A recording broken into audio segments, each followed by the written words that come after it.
with a topic that strikes at the very heart of our democratic values. The disappointment we feel when elected leaders resort to lies and deception in order to retain or increase their powers. I believe with all my heart in the principle of honesty, integrity, and accountability. The foundation of any successful democracy is built upon the trust between we the people and the elected leaders, the representatives of those people. When leaders betray that trust, the consequences are far-reaching and detrimental. They undermine the very fabric of our society, eroding faith, the faith we place in our institutions, and they sow the seeds of cynicism. History has taught us a painful lesson about the consequences of leaders who deceive their constituents. One such example is Watergate. That scandal unfolded in the 70s. Nixon, his administration, resorted to lies, cover-ups. They concealed their involvement in illegal activities.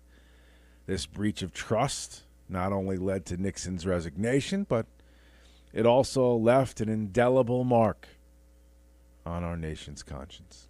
Bush, his administration, weapons of mass destruction. They were never found. The consequences were disastrous. Led us on this road to war. And the military-industrial complex being fed. Countless lives. Trillions in treasure.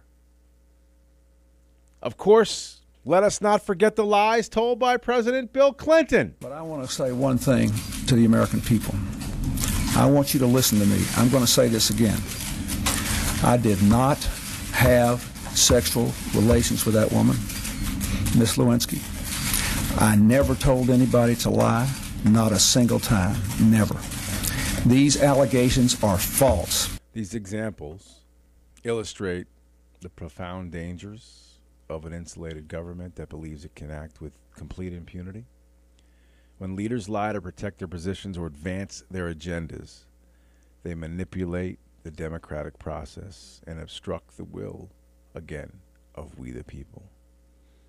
This behavior not only undermines the credibility of our leadership, but also undermines the legitimacy of these institutions that we've built. A government that feels untouchable loses sight of the needs and aspirations of us citizens instead of focusing on the common good. The only way America prospers is with limited government, the rule of law, and individual liberty. Now, the censoring of Adam Schiff.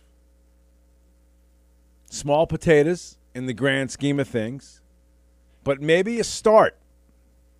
Adam Schiff, the former chairman of the House Intelligence Committee, spread falsehoods and misinformation for political gain. Over and over and over again. They lied. Special Counsel Mueller conducted his investigation. He found no evidence, none, to support Schiff's claims. In fact, the Mueller report explicitly stated that they did not establish any criminal conspiracy or coordinate between the Trump campaign and Russia. None. Yet Schiff continued to repeat these lies.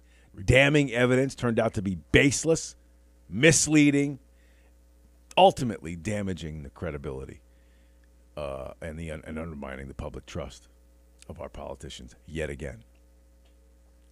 And Schiff's handling of the impeachment proceedings against the former president raised serious concerns about his commitment to the truth and fairness. Again, he lied. During the impeachment trial, Schiff delivered a dramatic opening statement in which he fabricated elements of a phone call between Trump and the Ukrainian president. Ladies and gentlemen, he's a liar. He's a liar. Shame. Shame. Shame. Shame. Shame. Shame. This sort of shame These sort of actions should actually happen more often. Calling out these politicians for their lies.